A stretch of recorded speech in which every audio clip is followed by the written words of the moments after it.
Hey everyone, it's Karen, and as you can see from the headlines, Park City real estate prices are falling. They're falling. Here's what you need to know for this week. It is Monday. It is 7/11. It's July 11th. It is a little bit later in the day for me to be hosting this, but I wanted to make sure that I got in my regular Monday videos for you to talk all about the Park City market. And today I want to focus on prices, not just about Park City, but also about pricing strategies that we're seeing that are winning in today's market. So, in the last 24 hours, we had 29 listings hit the Park City MLS. 29 listings hit the Park City MLS and 26 price changes. 29, 26 price changes.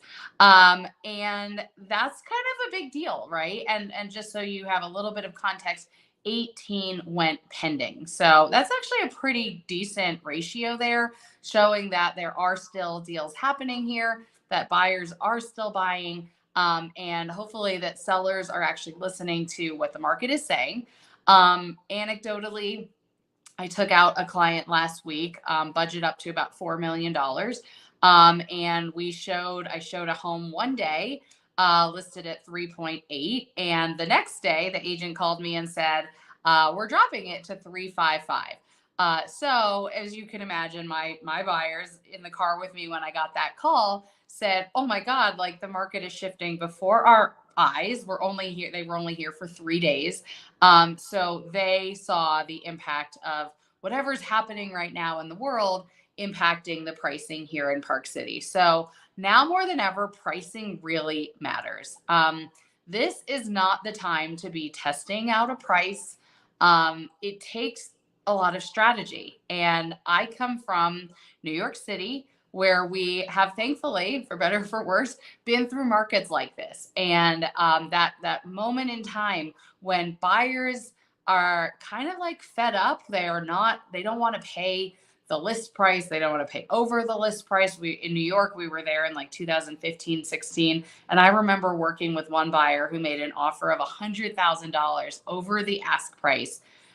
Didn't get either one at first. And then I guess the initial buyers fell through. And so he ended up getting both apartments, and obviously had to pick one, but $100,000 over.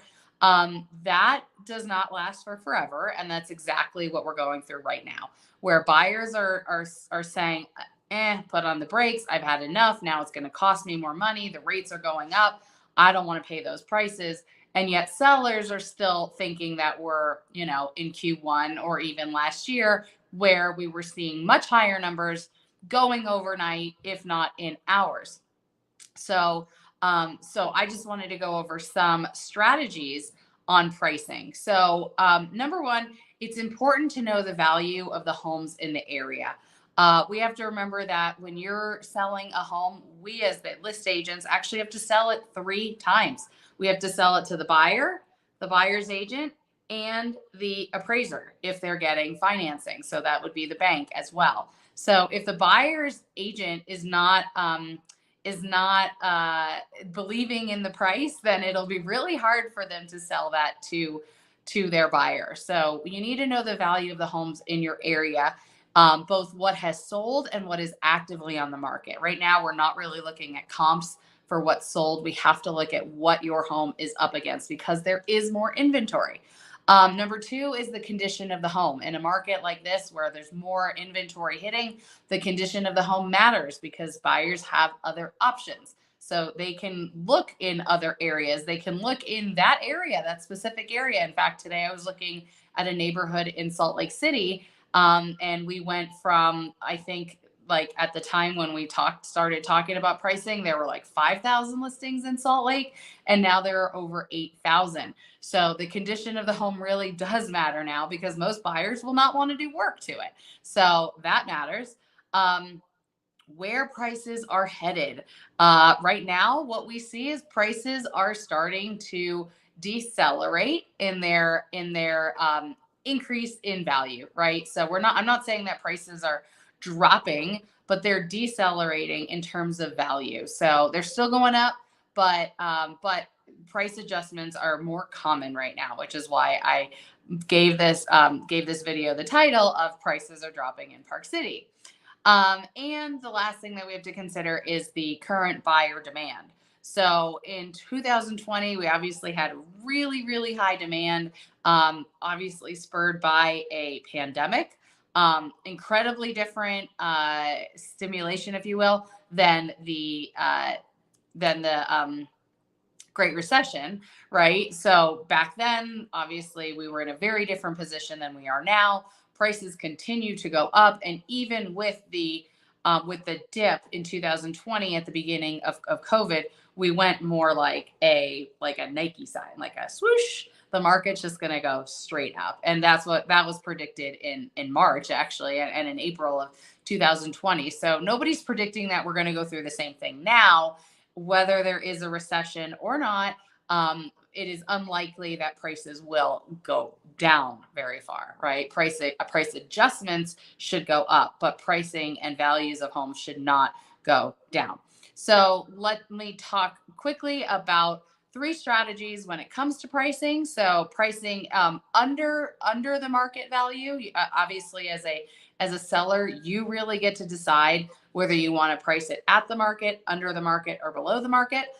So if you price it under, the obvious mentality is that you could be decreasing your future buying power because you're starting low and there's no guarantee that a buyer will pay that number. If many sellers could think that they're going to leave money on the table, and they risk buyers questioning what's wrong with this house. Why is it priced under the market? Then in the reverse, we have overpricing. So high price tags may deter buyers, which is obvious. I think all of us get deterred by high prices and we wait for sales.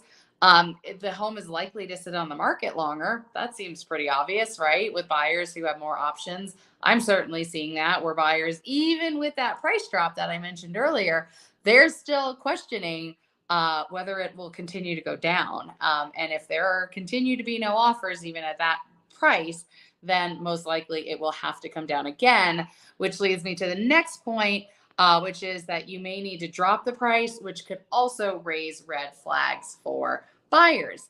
So that's obviously a very, very big thing to strategize with your agent. And I would not necessarily recommend overpricing a home right now.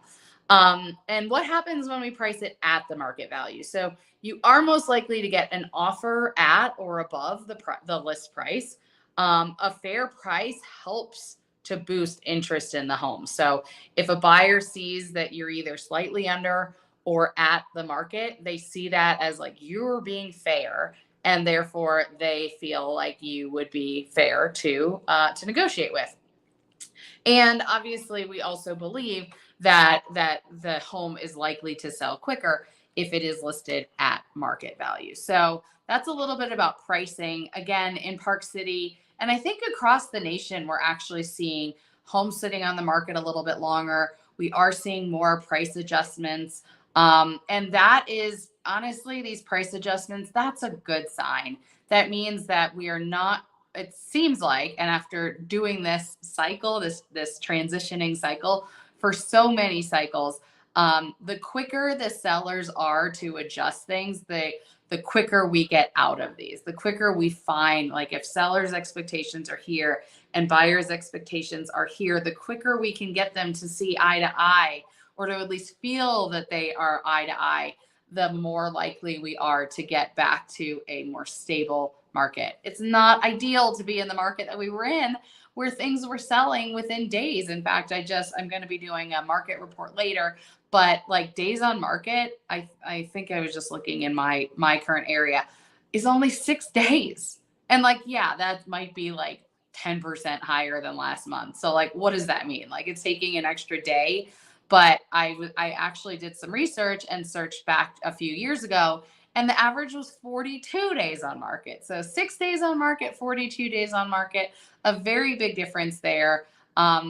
What I want you to get from this, if you get nothing else, is that what we are leaning towards is a more stable market, more sustainable, more just logical, right? Buyers don't need to make decisions right away. And agents, quite honestly, have to actually do the work to get the home sold. So if you have any questions about the real estate market in general, please reach out to me. If you are curious about real estate where you live, please reach out to me so that I can connect you with one of my realtor friends and my network all over the world. And I just want to leave by saying that I hope that you do not read the headlines and get nervous about them. If you see price drops, don't immediately assume that like everybody's in distress and the market is tanking, because that is certainly not what's happening. And please check out my market video that I'll be putting out probably by next week about Q2, which really takes a dive into the numbers here in Park City so that you can see the actual stats and I will actually explain it to you. So thank you all for tuning in. Happy Monday. Enjoy the rest of the week. And we will see you right back here. Feel free to leave a comment, a heart, a like, whatever you're going to do. I would love the feedback, love the questions. And don't forget to follow me on YouTube if you're not already following me. I am at Living in Park City, Utah, where I have a lot of other great videos about Park City. So hope that helps. Have a great day and we'll see you later. Bye.